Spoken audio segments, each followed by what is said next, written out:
Mening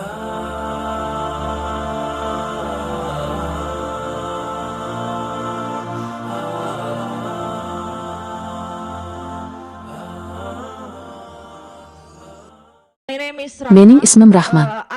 Bir kuni singlim menga shunday dedi: "Men endi islomda taskin topmayapman. Men hozir nasroniy bo'ldim" deydi.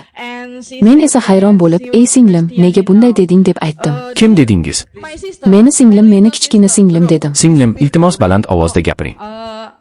Davom etaveraymi? Ha, faqat savolga o'ting. Mening bilimim tufayli. Meni bilimim cheklangan. Shuning uchun iltimos singlimga tushuntiring. U mendan nega Qur'oni Karim Injilga juda o'xshashligini so'radi. Nega Qur'oni Karim Injilga juda o'xshaydi deb so'radi deysizmi? Ha, shunday. Singlimni aytishicha, agar Qur'oni Karim Injilga o'xshasa, demak u ko'chirilganmi? Agar shunday bo'lsa, Muhammad haqiqiy payg'ambar emasmi? Chunki agar u haqiqiy payg'ambar bo'lganida, Qur'oni Karim Bibliyadan ko'chirilmagan bo'lardi. Singlimiz quyidagi savolni berdilar. U kishini singlisi Qur'oni Karim va Injil o'rtasida juda ko'p o'xshashliklar bor va Qur'oni Karim Injildan ko'chirilgan. Shuning uchun payg'ambarimiz Muhammad sollallohu alayhi va sallamga ishonmayman deb aytgan. Bu juda yaxshi savol. Men avval ham aytganman, Qur'oni Karim Xudoning kalomi deb.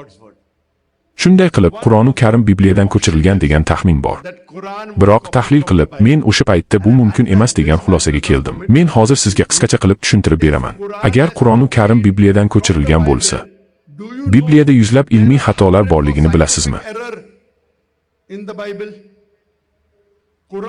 Qur'onda koinotning yaratilishi haqida aytilgan, Injilda ham koinotning yaratilishi haqida aytilgan.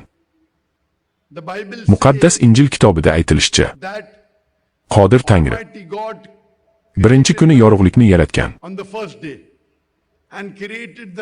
va uchinchi kuni quyoshni yaratgan. Keyinchalik yorug'lik manbasini qanday yaratish mumkin?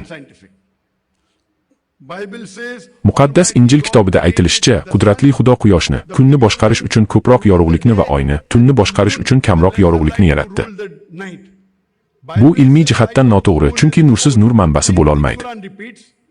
Qur'oni Karimda esa quyosh o'z nuri bilan, oy esa faqat aks etuvchi nur bilan yaratilgani aytiladi. Demak, Qur'on muqaddas Injilning xatosini tuzatgan. Shunday qilib, tasavvur qiling, Qur'oni Karim Injildan nusxa ko'chiradigan bo'lsa, yoki xatolarni tuzatadigan bo'lsa, oddiy odam 1400 yil oldin noma'lum bir xatoni tuzata oladimi? 1400 oldin biz oy nuri o'z nuri ekanligini bilmasdik. Xo'sh, oddiy odam buni 1400 yil qilarmidi deganda, albatta javobi yo'q deyilgan bo'lardi. Men yana davom etishim mumkin. Masalan, muqaddas Injil kitobda aytilishicha, Qodir Tangri 3-kuni daraxtlar va sabzavotlarni, 4-kuni esa quyoshni yaratgan. Quyosh nurisiz o'simlik dunyosi qanday paydo bo'lishi mumkin? Bu ilmiy jihatdan to'g'ri emas. Qur'oni Karimda Alloh taolo osmonlar va yerlarni 6 kunda yaratgan, ya'ni arab tilida 6-ayam degan ma'noni anglatadi. Muqaddas Injil kitobida 6 kun odatiy 24 soatdan iborat kunni anglatadi deyilgan. Qur'oni Karimda kun so'zi ayyam so'zi bilan keladi, ya'ni juda uzoq vaqt ma'nosida. Shunday qilib, olimlar Qur'onda tilga olingan 6 ta uzoq davrga e'tiroz bildirmaydilar. Biroq ular 6 kun va 24 soat degan Injildagi matn bilan rozi emaslar. Ikkita variant mavjud. Agar keyingi va oldingi kitoblar o'rtasida o'xshashliklar mavjud bo'lsa, bu keyingi kitobning birinchisidan ko'chirilganligi yoki umumiy manbaga ega bo'lishi bilan bog'liq bo'lishi mumkin. Asl Injil va Qur'on umumiy manbaga ega. Hozirgi Injil Injilning buzilgan shaklidir. Asl Injilda hech qanday qarama-qarshilik va ilmiy xatolar bo'lmagan. Biroq bugungi kundagi Injilda xatolar mavjud.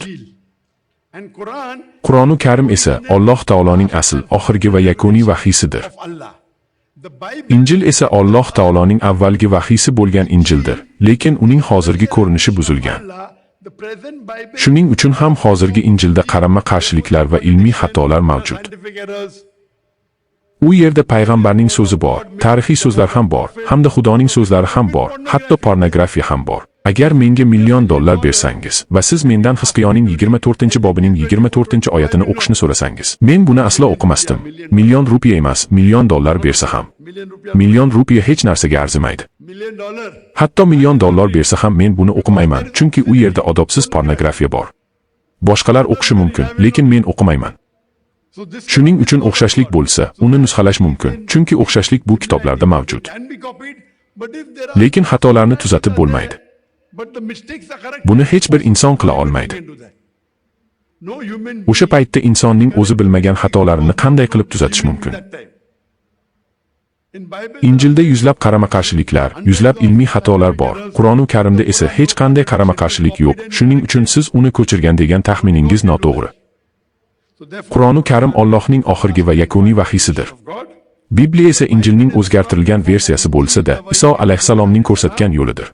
Alloh taolo avvalgi vahiyni saqlab qolishni zarur deb topmadi. Chunki avvalgi vahiylar ma'lum bir vaqt uchun, ma'lum bir guruh odamlar uchun mo'ljallangan edi. Shuning uchun Qur'oni Karim nafaqat musulmonlar yoki arablar uchun, balki butun insoniyat uchun mo'ljallangan so'nggi va yakuniy vahiy hisoblanadi.